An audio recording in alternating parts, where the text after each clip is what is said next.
오늘 귀한 시간 특별 새벽 기도의 마지막 날입니다. 하나님 주시는 놀라운 은혜가 저와 여러분 가운데 함께 하시기를 주님 이름으로 축원합니다. 어느 교회에 있었던 일이라고 합니다. 한 목사님이 신장 기능에 이상이 생겨서 건강한 사람의 신장을 이식받아야 된다고 합니다. 주일날 임시로 강단을 맡은 한 강사 목사님이 설교를 하셨습니다. 사랑과 헌신에 대해서 설교를 하셨는데, 설교를 하고 난 이후에 모든 성도들이 다 은혜를 받았다고 합니다. 그리고 나서 이 목사님이 마지막 부탁을 합니다. 우리 담임 목사님이 신장에 문제가 생겨서 신장 이식을 기다리고 있습니다. 성도님들 중에 신장 이식을 해줄 수 있는 분들은 손을 들어주시기를 바랍니다. 그러니까 설교에 다 은혜를 받고 여기저기 손을 들기 시작하니까 사람들 전체가 다 손을 들었다고 합니다.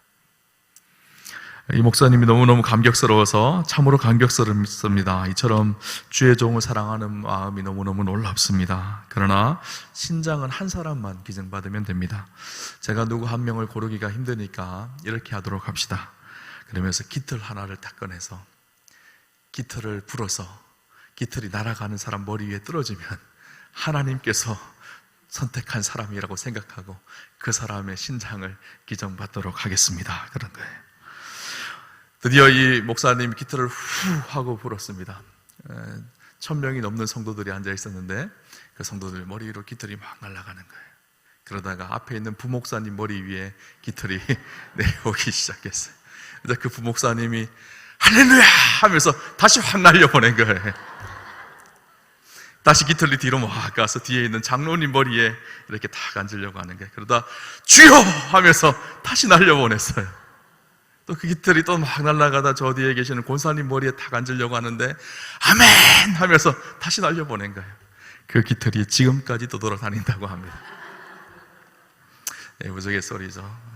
제가 왜 아침에 이런 실없는 소리를 하는가 하면요, 우리가 은혜를 받는 거 참 중요하죠.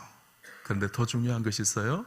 은혜를 받은 만큼, 내가 결단한 만큼 삶으로 살아내지 못하면 아무것도 아니라는 사실입니다. 그렇죠?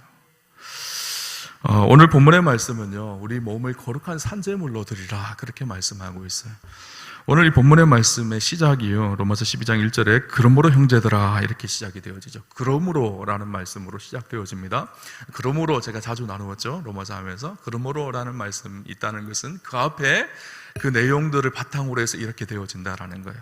그러므로 이 말씀 앞에 로마서 1장부터 11장까지의 내용이 어떤 내용일까요? 제가 계속 나누었죠, 반복하면서. 죄인이었던 우리를 구원하신 하나님의 놀라운 은혜, 율법의 의가 아니라 예수 그리스도로 시작되어진 믿음의 의로 우리가 하나님의 자녀가 되어지는, 하나님 앞에 의롭게 여기짐을 받는 존재가 되어졌다는 거예요. 그래서 로마서 5장에는 그 의롭게 여김을 받은 사람들의 특권이 무엇인지를 쭉 나누었었습니다. 그리고 어제 로마서 8장에는 하나님의 사랑에서 아무도 끈을 놓을 수 없다라고 했어요. 우리의 연약함 때문에 구원이 파기되는 것이 아니라 하나님의 놀라운 사랑이 우리를 붙들어서 그 구원을 끝까지 지켜가신다라는 것을 나누었어요. 우리가 이 놀라운 구원을 받게 되어진 존재입니다. 그래서 9장, 10장, 11장은요 한번 여러분 집에 가셔서 읽어보시면 좋을 것 같아요. 9장, 10장, 11장은요 바울이 복음에 대해서, 은혜에 대해서 너무너무 감격을 하는데 마음 한구석에 고통이 찾아왔어요. 그 고통이 무엇인가 하면, 이방인들은 저렇게 예수 그리스도를 믿음으로 구원을 얻는데 자기 민족, 동족 유대인들은요 여전히 교만하여서 예수님을 밀어내고 있는 그들을 보면서 가슴 아파하며 그들이 복음으로 구원받기를 원하는 간절한 마음이 기록되어진 것이요, 동족 이스라엘의 그 구원의 소망이 담겨진 것이 9장, 10장, 11장 내용입니다. 그리고 나서 12장에 들어서면서 사도 바울은요 그러므로 라고 시작을 합니다. 무슨 말일까요? 1장부터 11장까지의 내용을 정리하면서 말하고 있는 거예요. 우리가 그렇게 하나님의 놀라운 은혜로 구원을 받았으니까 이제는 그 구원을 받은 은혜 속에만 머물러 있으면 안 된다라는 거예요. 우리 몸을 하나님 앞에 거룩한 산제물로 드릴 수 있어야 된다라는 것을 말하죠. 여러분, 믿음은요 믿는 것과 삶이 구분되어진 것이 아니에요. 사실 우리는 자꾸 이것을 이원론적으로 생각합니다. 난 예수 믿고 삶은 삶이고 행동은 행동이라고 생각을 하는데요, 아니에요. 이 믿음의 고백 속에는요 내 삶과 내 모든 것이 전적으로 포함되어진, 내 행동이 포함되어진 고백이 온전한 믿음입니다. 그래서 야고보서는요 행함이 없는 믿음은 죽은 믿음이라고 이야기합니다. 믿음은 단순히 의지적, 지적 동의가 아닙니다. 실적으로 나 그거 맞아, 이것이 믿음이 아니라요, 믿음은요 반드시 그 속에 삶의 변화가, 올바른 믿음은 삶의 변화가 나타날 수밖에 없는 것이죠. 진리와 삶은 하나입니다. 말씀과 순종도 일치해야 합니다. 믿음은 단순히 감정이 뜨거운 것이 믿음이 아니에요. 감정과 그 뜨거움과 은혜를 가지고 삶으로 살아내는 삶의 행동의 결단이 있는 것, 변화가 있는 것이 진짜 믿음이죠. 우리가 진짜 영혼의 구원을 받게 되어졌으면 어떻게 해야 될까요? 구원받은 그 은혜에만 머물러 있는 것이 아니라 구원받은 자의 합당한 삶의 모습이 있어야 된다는 거예요. 그래서 오늘 사도 바울은요 12장부터 그것을 이야기하고 있어요. 우리가 지금까지 은혜로 구원받는 것, 믿음으로 구원받는 것이 무엇인지를 쭉 설명하고 나서 12장부터는 우리 그리스도인들의 삶의 모습이 어때야 되는지를 구체적으로 이야기하면서 그 대전제가 무엇인가 하면 오늘 1절, 2절 말씀이 우리 그리스도인의 삶의 대전제로 기록되어진 말씀이 1절, 2절입니다. 여러분, 우리의 삶에 무엇이 있어야 될까요? 그러므로가 있어야 돼요. 그러므로. 은혜를 받았습니다. 구원을 받았습니다. 그러므로 해서 12장으로 넘어오셔야 돼요. 은혜를 받고 구원을 받은 11장까지에만 머물러 있으면 안 된다는 거예요. 11장에 머물러 있으면 안 되고 이제는 12장으로 넘어와서 변화받고 구원받은 우리의 삶에 그러므로가 나타나서 삶의 태도와 삶의 방향이 구원받은 하나님의 백성으로 합당하게 변화되어져야 된다는 것을 사도 바울은 우리에게 이야기를 해주고 있죠. 오늘 본문에 이 중요한 진리의 교훈이 담겨져 있습니다. 그러므로, 오늘 이 그러므로의 은혜가 구원받은 우리 우암교회 성도님들과 함께 하시기를 주님 이름으로 축원합니다. 그러면 구원받은 자의 삶이 어때야 되는지 한번 봅시다. 오늘 1절은 이렇게 얘기합니다. 1절 우리 같이 한번 읽어볼까요? 같이 보겠습니다. 그러므로 형제들아, 내가 하나님의 모든 자비하심으로 너희를 권하노니 너희 몸을 하나님이 기뻐하시는 거룩한 산제물로 드리라. 이는 너희가 드릴 영적 예배니라. 아멘. 우리의 몸을 하나님이 기뻐하시는 산제물로 드리라, 그렇게 말씀하고 있습니다. 산제물로 드리라는 의미가 무슨 의미일까요? 여러분, 제물은요 살아있는 것 드리나요? 아니잖아요. 구약의 제물은 죽여서 드리잖아요, 그죠? 근데 산제물로 드리라는 거예요. 이 산제물로 드리라는 의미가 무엇일까요? 나의 옛 자아는 죽고 그리스도 안에서 변화된 새로운 삶의 모습으로 산제물로 드리라는 거예요. 근데 우리가 기억할 것이 있습니다. 예수님은요, 우리 하나님은요, 우리의 마음의 중심을 보기를 원하시죠. 그죠? 근데 오늘 본문에는요, 마음의 중심뿐만 아니라 우리의 몸을 하나님께 드리라고 그렇게 말하고 있어요. 눈에 보여지는 실존인 우리의 몸의 모습을, 몸을 그대로 하나님 앞에 내어드리라는 거예요. 그 몸을 드리라는 의미 속에는 이런 의미가 있습니다. 우리의 영혼이 예수 그리스도의 십자가의 보혈의 능력으로 구원을 받았죠. 근데 우리의 영혼만 구원받은 것이 아니라 우리의 몸도 거룩한 존재로, 구분되는 존재로 하나님 앞에 구원을 받은 존재라는 사실입니다. 몸과 영혼을 구분하여서 사도 바울은 잘 이야기하지 않습니다. 한 사람의 인격체를 표현할 때는요, 몸과 영혼이 함께 들어져 있는 거예요. 우리가 전인격적으로 구원을 받았다라는 것은요, 우리의 영혼도 구원을 받았지만 동시에 우리의 몸도 거룩한 삶으로 구원받은 삶의 모습으로 변화되어졌다라는 것을 이야기합니다. 고린도전서 6장 15절에 19절에 보면 이런 말씀이 있습니다. 6장 15절에 보면 너희 몸이 그리스도의 지체인 줄을 알지 못하느냐. 너희 몸이 그리스도의 지체가 되어졌다라는 거예요. 내가 그리스도의 지체를 가지고 창녀의 지체를 만들겠느냐. 결코 그럴 수 없느니라. 예수 그리스도 안에서 우리의 몸이 그리스도의 지체가 되어졌다라는 거예요. 세상에 속한 세상의 지체가 아니라 너의 몸을 창녀처럼 음란하고 더럽고 악한 곳에 둘 수 없는 거룩한 지체로 우리의 몸이 바뀌어졌다라는 것을 이야기하죠. 6장 19절에 보면 이렇게 얘기합니다. 너희 몸은 너희가 하나님께로부터 받은 바 너희 가운데 계신 성령의 전인 줄을 알지 못하느냐. 너희는 너희 자신의 것이 아니라. 너희 몸이 성령이 거하시는 하나님의 전, 성령의 전이 되어졌다라는 것을 이야기하고 있는 것이죠. 우리의 영혼과 몸이 하나님 앞에 함께 거룩한 존재로 하나님 앞에 구원받은 전인격적인 구원이 우리 안에 일어났다라는 사실을 이야기해주고 있습니다. 우리의 몸도 구원받은 하나님의 백성이고 우리의 영혼도 하나님 앞에 구원받은 백성이고 우리의 몸도 하나님 앞에 거룩한 존재로 살아가는 것이 마땅한 구원받은 자의 모습이라는 것을 이야기해주고 있는 것이죠. 그렇다면 구체적으로 우리 몸을 산제사로 드리려면 어떻게 해야 될까요? 우리가 주의해야 될 가지가 두 가지가 있다는 생각이 들었어요. 첫 번째는 우리 몸을 거룩한 산제사로 드린다라는 것은요, 우리 몸을 거룩하게 해야 된다라는 거예요. 세상과 구분되어지는 거룩한 삶이 우리 속에 있어야 된다는 거예요. 거룩이라는 말의 의미가요, 히브리어로는 카도시라는 단어이지. 카도시라는 단어는요, 구분하다라는 것, 둘로 나누어서 A와 B가 구분되어지다라는 것. 세상에 뒤섞여서 세상의 욕망과 정욕 속에 갇혀서 살아가는 것이 아니라 세상과 구분되어져서 하나님의 자녀됨, 하나님이 기뻐하시는 일에 내 몸이 들여지는 그런 삶이 되어져야 된다는 거예요. 우리 삶을 점검해 보아야 합니다. 내 속에 여전히 세상의 것을 쫓아서 거룩하지 못한 부분이 무엇인지, 하나님 기뻐하시지 않는 부분이 어떤 부분이신지, 그건지를 잘 점검하고 우리의 몸을 적시 거룩한 모습으로 돌이켜야 되는 것이죠. 또 한 가지는요, 산제사가 되게 해야 된다라는 것이죠. 산제사는 어떤 제사가 산제사일까요? 그럼 반대는 죽은 제사이겠네요, 그죠? 그렇다면 산제사는 어떤 제사일까요? 산제사라는 것은요, 우리 안에요, 삶의 에너지가 충만한 상태, 우리에게 가장 좋은 몸의 삶의 에너지가 가득 채워진 상태, 이런 모습이 산제사라는 생각이 들었어요. 여러분, 우리가 우리의 건강한 몸을 가지고 우리의 삶이 가장 풍성한 생명력을 가질 때, 그때 우리의 삶이 하나님 앞에 드려지면 얼마나 기쁜 일이고 얼마나 감사한 일일까요?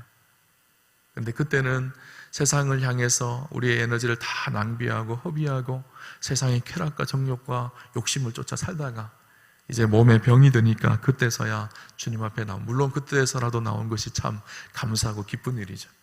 그럼에도 불구하고 참으로 그렇게 되어진다는 것은요, 안타까운 일입니다. 우리의 삶의 에너지가 가장 충만할 때, 가장 건강할 때, 가장 에너지가 넘치고 생명력이 넘칠 때, 그 시간을 하나님 앞에 제물로 드린다면 얼마나 기쁜 일일까요? 어떤 분들은 사업에 실패한 후에 그때서야 주님 앞에 나옵니다. 물론 그것도 좋은 일이지만 그럼에도 불구하고 사업이 잘 될 때, 세상 속에서 좋은 영향력을 미칠 수 있는 그런 자리에 있을 때, 그것을 통해서 하나님 앞에 영광을 드리고 하나님 앞에 기쁨을 드린다면 얼마나 좋은 일일까요? 나이가 들어서 늙어서 주님 앞에 나오는 것도 참으로 감사하고 기쁜 일이죠. 그런데 젊었을 때, 건강할 때, 나의 삶의 에너지를 가장 충만하게 드려질 때, 그때 하나님 앞에 우리의 삶을, 우리의 몸을 그렇게 제물로 드린다면 하나님 얼마나 기뻐하시는 복된 일일까요? 산제사라는 것은요, 그런 의미일 수도 있겠다라는 생각이 들었어요. 우리가 하나님 앞에 드려줄 수 있는 가장 아름답고 복된 것을 기쁨으로 즐겁게 헌신할 수 있는 것. 그렇게 따져보면요, 내 남은 인생 중에 가장 산제사가 되어줄 수 있는 날이 언제일까요? 바로 오늘입니다. 앞으로 나이가 들면 들수록 우리의 몸은 점점 늙어지고 후패해질 거예요. 근데 오늘이 가장 건강할 때거든요. 오늘이 가장 생명력 있을 때거든요.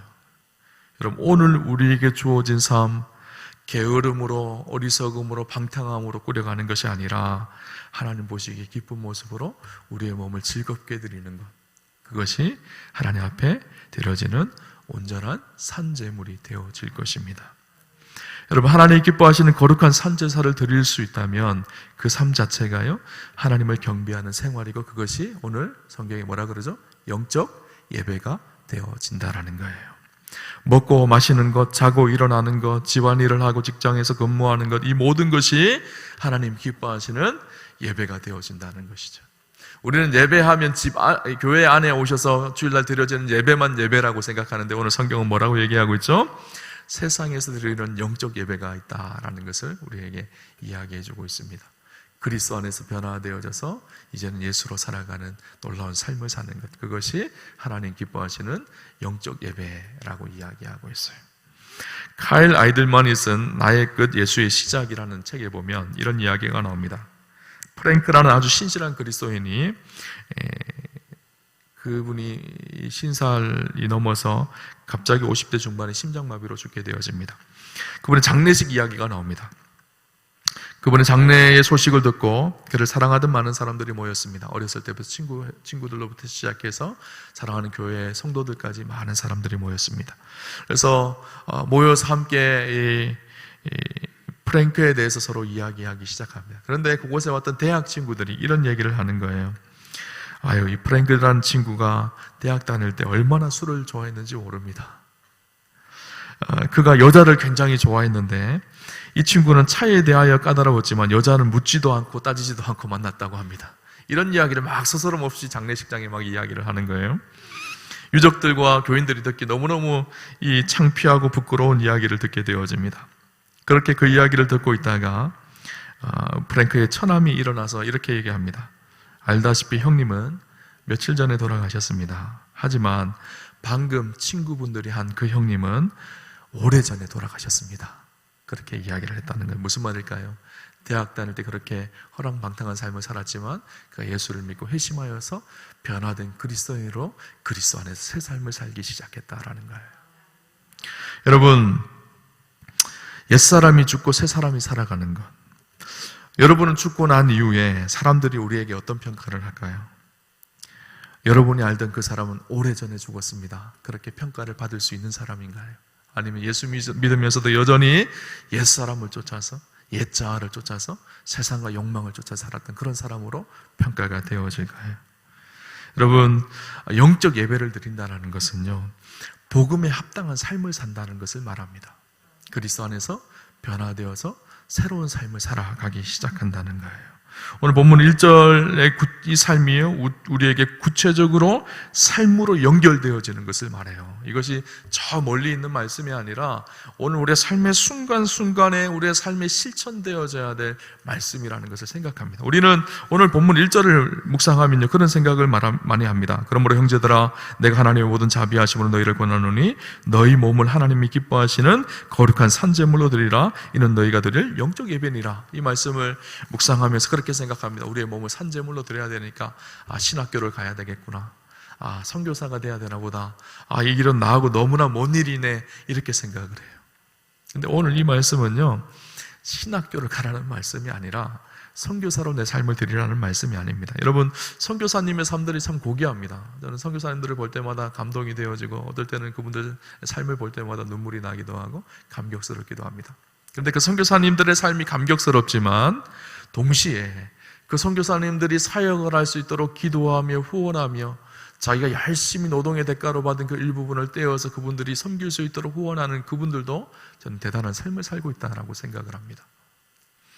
여러분, 선교사님의 삶이 훌륭한 것처럼 오늘 삶의 현장 속에서 치열하게 하루하루를 살아가며 그 하루하루의 삶을 거룩하고 정직하게 하나님 앞에 살아내며 또 우리가 받은 그 물질을 기꺼이 하나님 앞에 드려서 그들의 선교 사역을 아름답게 이루어갈 수 있게 하는 것, 저는 그것도 위대한 선교사의 삶이라고 생각을 해요. 그리고 선교사의 삶만 위대한 것이 아니라 오늘 우리가 선 이 자리에서 하나님의 자녀된 삶을 살아가고 하나님의 자녀에 합당한 구원받은 자의 삶을 살아내는 것, 이것이요, 거룩한 산제물이 되어지는 거예요. 우리의 몸을 하나님 기뻐하시는 산제물로 드려지는 것이죠. 오늘 우리 일상을 가만히 보십시오. 우리 일상의 삶 속에 아침에 일어나서 밥을 먹고 직장을 가고 오늘 하루의 삶을 살고 하루의 삶을 마치는 그 모든 하루의 일과를 가만히 보십시오. 그것이 하나님 기뻐하시는 산제사의 모습으로 살아가고 있는지를 한번 점검해 보십시오. 사실 우리의 삶은요, 가만히 들여다보면요, 매일매일 삶이요, 똑같은 루틴 속에 살아가요. 거의 대부분의 사람들이 마찬가지입니다. 오늘 내 삶이 하나님 보시기에 거룩하지 않다면 우리 인생의 95%는요, 하나님 기뻐하시는 삶의 모습을 살아가고 있지 못하다라는 거예요. 나머지 5% 교회에 오거나 주의 일을 하거나 그렇게 특별할 때만 하나님 앞에 합당한 모습으로 살아가지, 나머지 일상의 95%는요 오늘 본문에서 말씀하고 있는 그러므로의 삶이 되고 있지 않다라는 거예요. 여러분, 하나님 앞에 섰을 때 95%는 내 욕심대로 살다가 5% 하나님 앞에 드려졌다라면 하나님 앞에 기쁨이 되는 삶이 되어질 수가 없는 것이죠. 오늘 우리에게 주어진 작은 삶의 영역 한 가지가 하나님 기뻐하시는 거룩한 삶의 제사가 되기를 주님 이름으로 축원합니다. 그렇게 그 삶을 지켜가기 위해서 우리가 잊지 말아야 될 것이 있는데, 오늘 본문 2절은 이렇게 얘기합니다. 너희는 이 세대를 본받지 말고 오직 마음을 새롭게 함으로 변화를 받아 하나님의 선하시고 기뻐하시고 온전한 뜻이 무엇인지 분별하도록 하라. 우리가 영적인 분별력이 있어야 된다는 거예요. 세상 속에 허리멍텅하게 살아가면 안 된다는. 여러분, 오늘 우리가 살아가는 세상이 얼마나 복잡해졌나요? 얼마나 다양해졌나요? 그 속에서 하나님의 선하신 뜻을 분별하기가 쉽지 않습니다. 그 속에서 하나님의 기준과 선을 정하기가 쉽지 않습니다. 어떻게 하면 정확하게 하나님의 기준과 선을 정확하게 구분하며 살아갈 수가 있을까요? 어떻게 하면 선한 분별력을 가지고 살아갈 수가 있을까요? 오늘 성경은 뭐라고 얘기하고 있죠? 이 세대를 본받지 말고 오직 마음을 새롭게 함으로 변화를 받으라는 거예요. 무슨 말일까요? 세상에 속하지 말고 오늘 우리의 삶이 날마다 그리스도 안에서 변화를 받는 영적인 민감성을 가지라는 거예요. 오늘 내 삶이 하나님의 은혜와 말씀 앞에서 우리의 마음이 날마다 새롭게 되어지는 그 변화의 능력을 가지라는 거예요. 오늘 하루하루 그리스도의 피조물로, 새로운 피조물로 은혜와 감격 속에 변화된 그 감각과 은혜를 잃지 말아라는 거예요. 여러분, 아무리 좋은 물건을요 새로 샀다고 생각을 해보세요. 그러나 그것을 쓰지 않고 그냥 처박아만 놓고 있다고 생각을 해요. 그곳에 먼지가 쌓이고 나중에는 딱딱하게 굳어서 그것이 돌아갈 수 없게 되어집니다. 어떻게 해야 될까요? 먼지를 털어내고 날마다 갈고 닦고 갈고 닦고 해야지 그 제품이 잘 돌아가는. 우리 인생도 마찬가지. 예수 믿고 한번 끝나는 것이 아니에요. 어떻게 해야 될까요? 날마다 말씀과 기도로 우리의 삶을 닦고 해야 돼요. 그래야지 우리 안에 영적인 새로운 감각이 날마다 살아나는 은혜가 있게 되어지는 것이죠. 변화를 받아 새롭게 함으로 변화를 받으라고 오늘 사도 바울은 우리에게 권면을 해주고 있죠. 하나님의 음성을 듣고 변화된 삶을 살아가는 것, 우리의 영적인 감각이 날마다 성령 안에 새롭게 되어지는 것, 새롭게 변화되어서 세상 속에 승리한 그리스도인으로 하나님 기뻐하시는 우리의 몸을 거룩한 제물로 드리는 영적 예배가 있는 삶을 사는 것, 이것이 하나님 앞에 드려지는 온전한 구원받은 자의 삶이라는 것을 이야기하고 있습니다. 우리는 많은 사람들이 그렇게 얘기하고 하죠. 이 로마서는요 믿음을 강조하고 야고보서는 행함을 강조한다라고 이야기합니다. 사실은요 로마서가 말하는 그 믿음은요 행함이 분리된 믿음이 아니에요. 믿음과 행함이 함께 강조되어져 있죠. 야고보서도 마찬가지입니다. 믿음이 없는 행함이 아니라 믿음 안에 존재되어진 행함을 이야기하고 있는 거예요. 우리의 삶을요 믿음과 행함을 분리시키면 안 돼요. 믿음이 있는 사람은요 마땅히 행함이 있어야 됩니다. 하나님의 말씀을 들은 사람은요 그 말씀대로 살아가는 삶이 있어야 돼요. 한 산부인과 의사 선생님이 예전에 이렇게 이야기하는 것을 들었어요. 한 산모가 찾아왔습니다. 이제 출산을 막 앞두고 있는 산모가 찾아와서요 너무너무 힘들어하고 또 너무너무 긴장하고 무서워하고 두려워하는 거예요. 그러자 이 산부인과 의사 선생님이 심호흡하세요, 심호흡하세요, 심호흡하세요 그렇게 얘기했어요. 그래서 이 산모가 심호흡, 심호흡, 심호흡, 심호흡 이렇게 했다는 거예요. 너무 긴장되니까 심호흡하라는 것을 따라하라 그런 줄 알고 심호흡, 심호흡, 심호흡 했다라는 거예요. 그런데요 우리 그리스도인의 모습이 그럴 수가 있어요. 말로는 심호흡합니다. 말로는 유창하게 번지르르하게 우리가 믿는 것을 이야기합니다. 그러나 진짜 삶으로 행동으로 나타내지는 않는 거예요. 여러분 우리가 변화된 그리스도인으로요 세상 속에 그러므로의 삶이 있기를 주님 이름으로 축원합니다. 로마서 11장에만 머무는 것이 아니라 믿음으로 의롭게 되어졌다라는 것에만 머무는 것이 아니라 로마서 12장으로 넘어와서 그러므로 이제 우리의 몸을 하나님이 기뻐하시는 거룩한 산제물로 드리라. 그 삶이 되어지는 축복이 있으셨으면 좋겠어요. 그러면서 12장을 쭉 한번 집에 가서 읽어보세요. 그 삶의 대전제가 무엇인지를 이야기하는데 그것이 무엇인가 하면 사랑이라고 이야기하고 있어요.